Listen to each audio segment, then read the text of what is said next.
ബിൽഡിങ്ങുകളുള്ള, ഒരുപാട് ബ്രിഡ്ജുകളും ഐലൻഡുകളുമുള്ള ഒരു modern city. ഭൂമിൻ്റെ ഉള്ളിലെ പെട്രോളും ഡീസലും കിട്ടിയിട്ടല്ലേ അത്. അതില്ലായിരുന്നെങ്കിൽ ആരെങ്കിലും അവിടേക്ക് വരുമോ?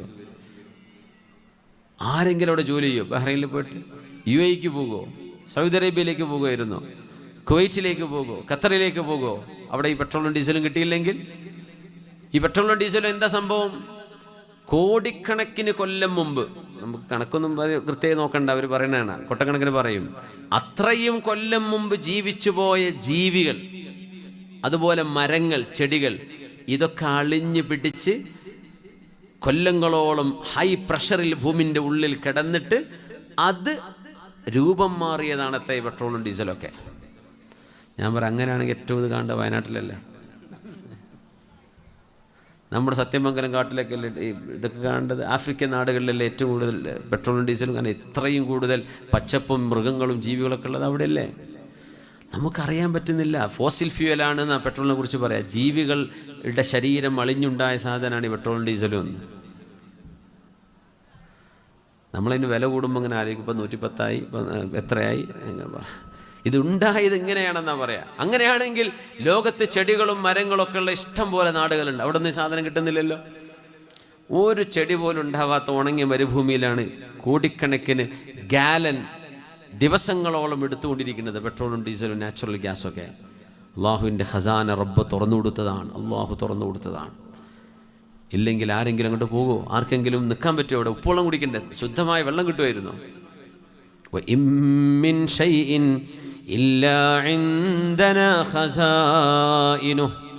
അള്ളാഹു ഭൂമിക്കുള്ളിൽ കിടക്കുന്ന സാധനങ്ങളുടെ ഖസാനകളെ റബ്ബ് അൺലീഷ് ചെയ്ത് തന്നപ്പോഴാണ് നമുക്കത് ആക്സസ് ചെയ്യാൻ പറ്റിയത്. സുബ്ഹാനല്ലാഹ്. എല്ലാറ്റിൻ്റെയും ഖജനാവുകൾ അള്ളാഹുവേ നിന്റെ കയ്യിലാണ്. തങ്ങളോട് ചോദിക്കാൻ പറയാം, അം ഇൻദഹും ഖസാഇനു റബ്ബിക്. ഗൾഫ് നാടുകളുടെ വലിയ പ്രത്യേകത, നമ്മൾ ഈസാ നബി അലൈഹി സ്വലാം വരുന്നത് കാണട്ടെ, മഹ്ദി ഇമാം വരട്ടെ, ഖിയാമത്തിൻ്റെ അടയാളങ്ങളല്ലേ, അതൊക്കെ കാണാൻ വലിയ കൗതുകത്തിൽ കാത്തിരിക്കുകയാണല്ലേ.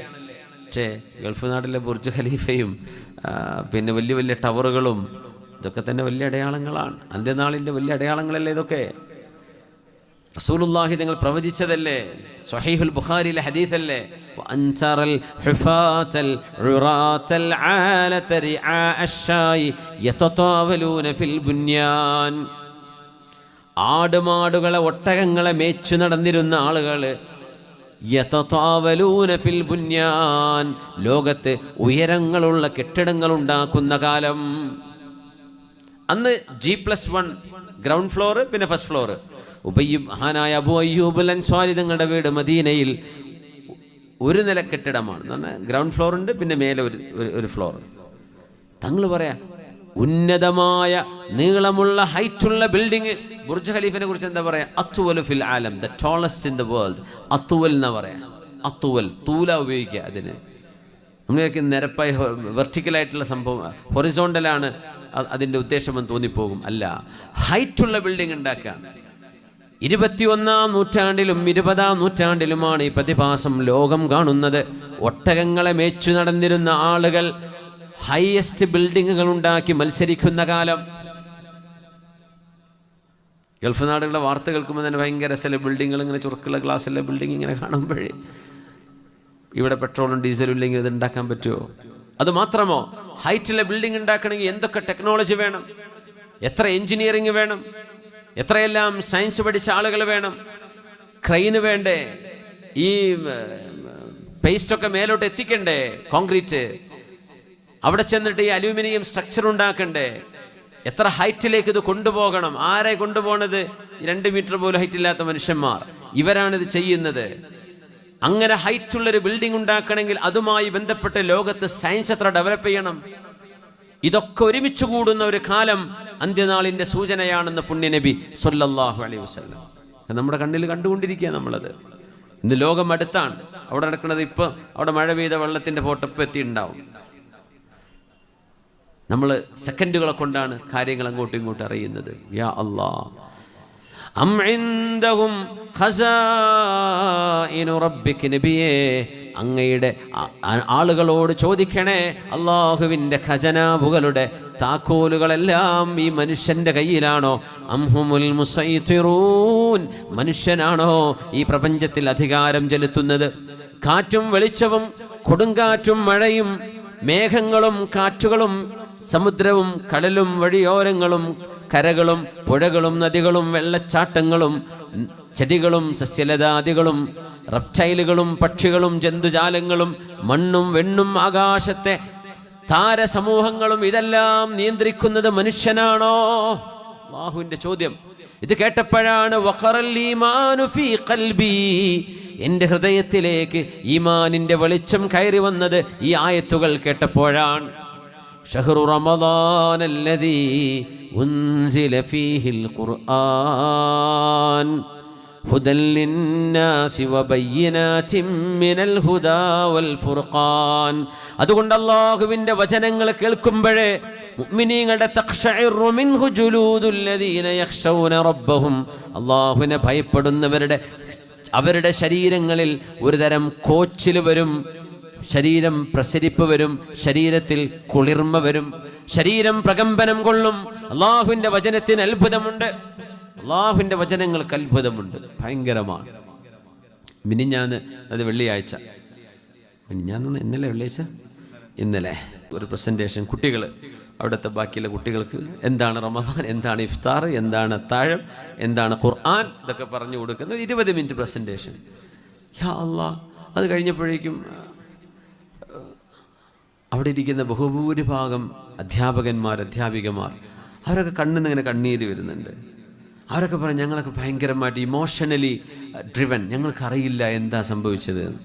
ഇങ്ങനെ ഒരു പ്രസൻറ്റേഷൻ ചെയ്യുന്നത് ഞങ്ങൾ ഇതുവരെ കണ്ടിട്ട് പോലുമില്ല, ജീവിതത്തിൽ ആദ്യമാണ് ഇതൊക്കെ അനുഭവിക്കുന്നത്. അപ്പോൾ എന്താ സംഭവം എന്നറിയോ? ഞങ്ങൾ 2-3 കുട്ടികളെ കൊണ്ട് മനോഹരമായി ഖുർആൻ ഓദിച്ചു. 2 കുട്ടികൾ വാങ്ക് വിളിച്ചു. സുബഹിക്ക് വാങ്ക് വിളിക്കുന്ന സമയം, ഇഫ്താറിൻ്റെ സമയത്ത് വാങ്ക് വിളിയും. അങ്ങനെ എന്താണ് ഒരു റമദാൻ എന്ന്, ഒരു മുസ്ലിം വീട്ടിൻ്റെ അനുഭവം എന്താണെന്ന് കുട്ടികൾ പ്രസൻറ്റ് ചെയ്യാണ്.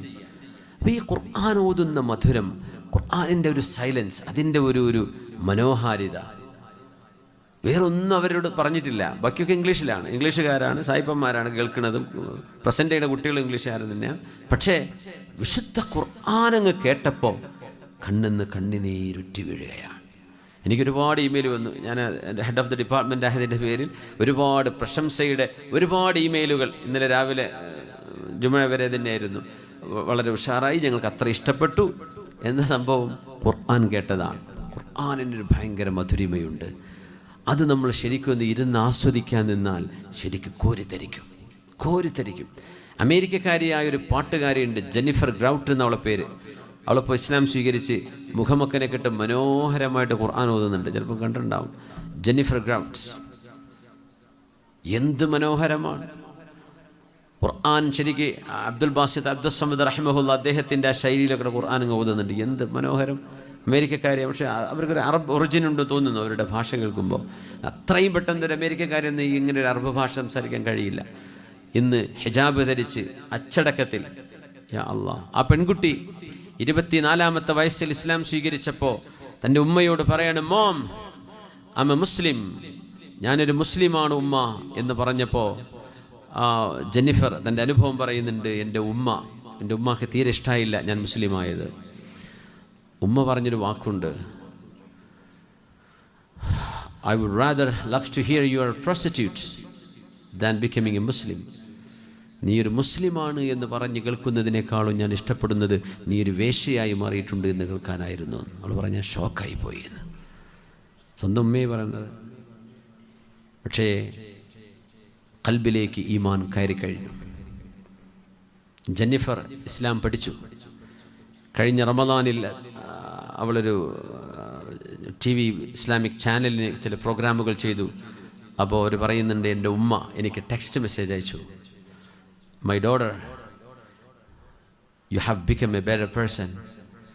എൻ്റെ പ്രിയപ്പെട്ട മോളെ, എൻ്റെ പ്രോഗ്രാമുകൾ ഞാൻ കാണുന്നുണ്ട്, നീ ഇപ്പോൾ ഒരു നല്ല മനുഷ്യനായിട്ടുണ്ട് മോളെ, നീ ഒരു നല്ല ആളായി മാറിയിട്ടുണ്ട്.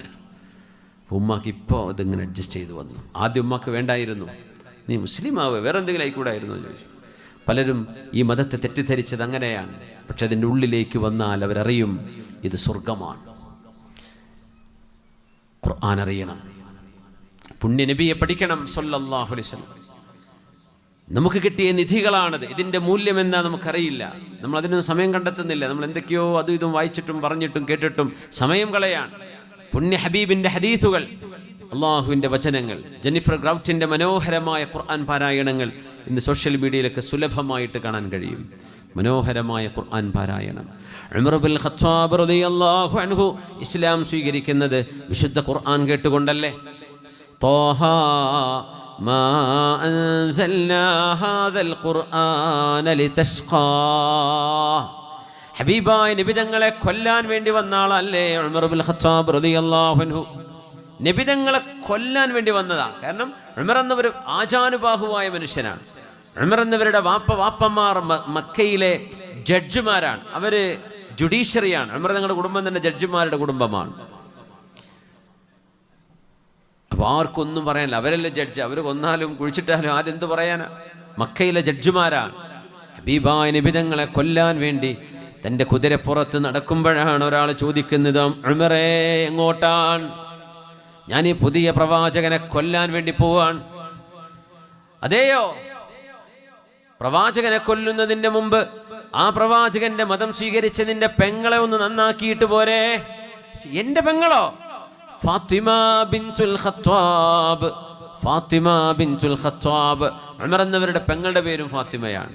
റസൂലുള്ളാഹി തങ്ങളുടെ മോളെ പേരും ഫാത്തിമയാണ്. ഫാത്തിമ ബിൻതു ഖൈസ് റളിയല്ലാഹു അൻഹയുണ്ട്. ഫാത്തിമ ബിൻത് ഖത്താബ്, ഖത്താബിൻ്റെ മകൾ ഫാത്തിമ. ഉമർ എന്നവർക്കൊരു സഹോദരനുണ്ട്, സെയ്ദ് ബിനുൽ ഖത്താബ്. യമാമ യുദ്ധത്തിലെ ഷഹീദാണ് സെയ്ദ് ബിനുൽ ഖത്താബ് റളിയല്ലാഹു അൻഹു. നമ്മൾ അധികം കേൾക്കാറില്ല. ഫാത്തിമ എന്ന ഉമർ എന്നവരുടെ പെങ്ങള് ഇസ്ലാം സ്വീകരിച്ചിട്ടുണ്ട് എന്ന് ഉമർ എന്നവർ അറിയുന്നത് നബിയെ കൊല്ലാൻ വേണ്ടി പോകുന്ന യാത്രയിലാണ്. നേരെ തിരിച്ചു പെങ്ങളുടെ വീട്ടിലേക്ക്. പെങ്ങളുടെ ഭർത്താവ് ഉമർ എന്നവരുടെ അളിയൻ ആരാന്നറിയോ? ആരാണ് പെങ്ങളുടെ ഭർത്താവ് എന്നറിയോ? സഈദ് ഇബ്നു സയ്യിദ് റളിയല്ലാഹു അൻഹു. ഹബീബായ റസൂലുള്ളാഹി സ്വല്ലല്ലാഹു അലൈഹി വസല്ലം തങ്ങൾ അശറത്തുൽ മുബശ്ശരീൻ, സ്വർഗത്തിലേക്ക് പോകുന്ന 10 പേരുടെ പേര് പറഞ്ഞതിൽ ഒരു പേര് ഉമർ എന്നവരുടെ അളിയന്റെ പേരാണ്, സഈദ് ഇബ്നു സയ്യിദ്. ഇതാണ് സഈദ് എന്ന് പറഞ്ഞാൽ സഅദ് ഇബ്നു അബീ വഖാസ്. സഈദ് എന്ന് പറഞ്ഞാൽ സഈദ് ഇബ്നു സയ്യിദ്, ഉമർ എന്നവരുടെ പെങ്ങളുടെ ഭർത്താവ്. സഈദിൻ സുബൈർ ഇബ്നുൽ അവ്വാം. ആരാ സുബൈർ ഇബ്നുൽ അവ്വാം? സിദ്ദീഖ് എന്നവരുടെ പുതിയാപ്പളയാ, അസ്മാ ബീവിന്റെ ഭർത്താവ്. സുബൈർ ഇബ്നുൽ അവ്വാം, സഈദിൻ സുബൈറിൻ ത്വൽഹത്ത് ഇബ്നു ഉബൈദില്ലാഹ്. ഉഹദിൽ അല്ലാഹുവിന്റെ റസൂലിന് വേണ്ടി മദിൽ തീർത്ത സുഹാബിയാണ് മഹാനായ ത്വൽഹ റളിയല്ലാഹു അൻഹു. ഉഹദിന്റെ എല്ലാ കൂലിയും ത്വൽഹ കൊണ്ടുപോയി എന്ന് നബി തങ്ങൾ പറയുമായിരുന്നു. ത്വൽഹത്ത് ഇബ്നു ഉബൈദില്ലാഹ്.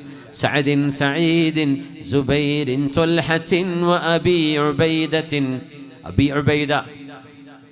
അബൂ ഉബൈദത്ത് ബിനുൽ ജറാഹ് റളിയല്ലാഹു അൻഹു വബിൻ ഔഫിൻ അബ്ദുറഹ്മാൻ ഇബ്നു ഔഫ് റളിയല്ലാഹു അൻഹു. പിന്നെ 4 ഖലീഫമാർ, സിദ്ദീഖ് എന്നവർ, ഉമർ എന്നവർ, ഉസ്മാൻ എന്നവർ, അലിയാർ, അങ്ങനെ 10 പേര്. ثم الرضا عن أبي بكر وعن عمر وعن علي وعن عثمان ذي الكرم. سعيد زبير طلحة وأبي عبيدة وابن عوف عاشر الكرم. مولاي صل وسلم دائما أبدا على حبيبك خير الخلق كلهم.